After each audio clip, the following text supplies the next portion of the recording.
Hey everyone, Justin Conroy, Financial Dad here, and in this video I'm going to teach you how to do the break-even analysis to determine whether or not you should rent or buy a home.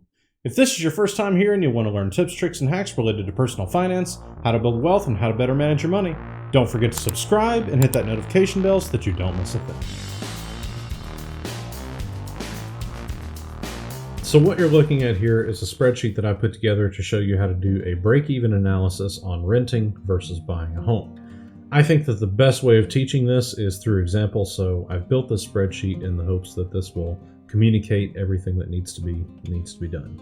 Now, what I'm going to do is put a link to the spreadsheet down in the description. All you need to do is click the link, go to the sheet, type in your own values, and you should be able to follow along. I'm going to go ahead and zoom in and show you a quick example and talk through some of the numbers. This sheet is built so that it's easy to use. There's only 3 real numbers that you need to worry about, and they're in yellow. There's the home value, which we're going to use $300,000 in this case. The down payment percentage that you're thinking about putting down, I'm using 20% in this case. And the expected monthly rent, which is $3,000 in this case. So again, we're comparing whether or not we're going to buy a home or rent an apartment or lease a home, as the case may be. All the other numbers on the spreadsheet calculate automatically. But if you know better numbers for your situation, by all means, please change the blue numbers and use your own numbers. The numbers that I'm using here for home appreciation rate, property tax rates, maintenance, loan APR, yearly rent increases, all these numbers are based on national averages in the United States. If you know your market better than the average, then by all means type your numbers in and use it. One number that I do want to point out here is the PMI. If you type in a down payment that's lower than 20%, it's going to automatically calculate itself to be 1%, and that's going to help us calculate the costs down below, which we'll talk about in just a second. And that's based on the PMI rules, the normal PMI rules for taking loans. So let's go ahead and scroll down and look at the 3 cost calculation areas. So the big area here is the home cost calc, which we'll go through in just a second, the rental cost calc, and then the final area is the break-even calc. And this is just a simple test to see whether or not this number is bigger than this number. Okay, so the main 2 areas here are the cost calc for the home and the rental cost calc. Let's look at rental first because it's easy. Rentals don't really have a lot of individual costs. They have security deposits, which only happen when you get the apartment or the lease. They're usually 1 to 3 months worth of the rent, and so I'm using 3 months in this case, just for the example. If yours is different, by all means type it in. And then we get into the yearly costs, which are just the rent. So at the end of year 1, we pay $3,000 a month, 3,000 times 12, $36,000. And that's the end of year 1, plus the $9,000 from the cost to initiate. We're at a cumulative total of $45,000 at the end of year 1. Okay, that's rentals, and you can see how that progresses. Years 2, 3, 4, 5, all the way to year 30. Let's look at homes. Cost to initiate a home is usually your down payment, your closing costs, and your realtor fees. Again, if you know better numbers for your situation, by all means type them in here. It's completely up to you if you want to change this.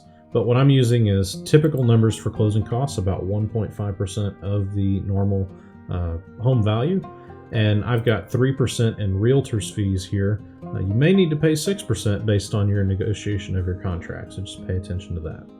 What this means, though, is that for this particular example, we're looking at $73,500 out of pocket just to buy this home. Okay? Now, at the end of year 1, we're looking at $30,000 in, I call them operational costs, to actually have this home. That's $3,500 in principal payments and $12,000 in interest, which, by the way, is being calculated on the amortization table on the other sheet.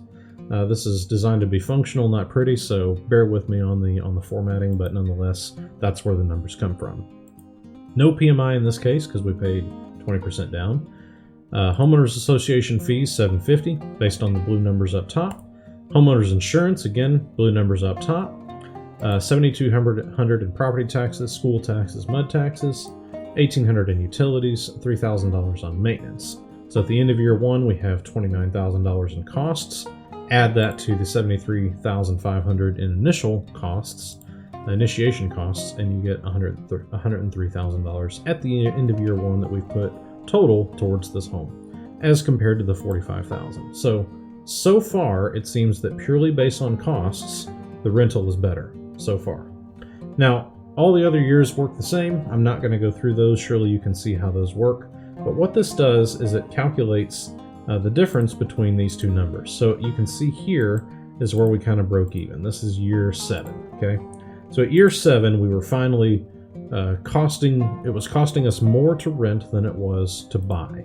We spent almost $300,000 to rent at the end of year 7 and almost $287,000 at the end of year 7 to buy the home. And at that point, you can see that it actually costs more money to rent than it does to buy. And even if you don't look at anything else, you're better off having a home if you plan on being there for 7 years. Now, the one thing we didn't really talk about was the home equity. And this is actually a really important piece because I think that it's actually one of the most important factors in whether or not you should buy or rent. Take, for example, in this case, we have a break-even point of 7 years, but here's the real kicker. In this green row right here, home equity, at the end of 7 years, we've paid $287,000 for the home, we've paid $296,000 for the apartment, and the main difference though with this is that with all this money we've put towards the home and towards the apartment, with the home I can still walk away with $126,000 in my hand. I can sell that home and actually make money. If I have the apartment, I have nothing. I have nothing to my name. The equity is so powerful. We pay almost the same amount of money, yet I have equity in this. So when it comes to playing with this spreadsheet, playing with these numbers, determining break-evens, you should always look at the equity. And if you play with this long enough, what you will realize is that the equity is so powerful. And in most cases, it's going to be better to buy the home than it is to rent the apartment. Now, the one caveat I'll give you is that in those extreme cases, like let's say, for example, let's take a look, if you were living in California and your only two options were to buy a really expensive home, because real estate is crazy over there, or go in with your buddies on an apartment and stay there for a couple of years, let's say 3 years, and you're going to split the rent and you're only going to pay $1,000 a month, okay? So let's say for some crazy reason that was your only two options. In this case, if you scroll down and take a look at the end of year 3, buying that home is going to cost you $435,000. Renting is only going to cost you $40,000, and you're only going to have $220,000 in equity. Factor out the costs minus the equity. It still cost you over $200,000 to have that home for 3 years, and it only costs you $40,000 to have the apartment. In this case, totally makes sense to have that apartment. Go with the apartment. But this is an extreme case that is not really usual, and if you're living somewhere that has a reasonable real estate market, again, in general, you play with the spreadsheet enough, you'll see it. Buying is almost always better than renting. So as you can see, the decision to buy or rent a home is really not all that complicated. You just need to make sure that you're accounting for the right factors. But listen, if this is your first time buying a home, this is one of those decisions that really impacts you in the long run. So I want you to be sure and click the video on the screen right now, because it's going to talk about some of the biggest financial mistakes that people make in their 20s, and that'll help you make sure that you don't make those mistakes. Thanks for watching.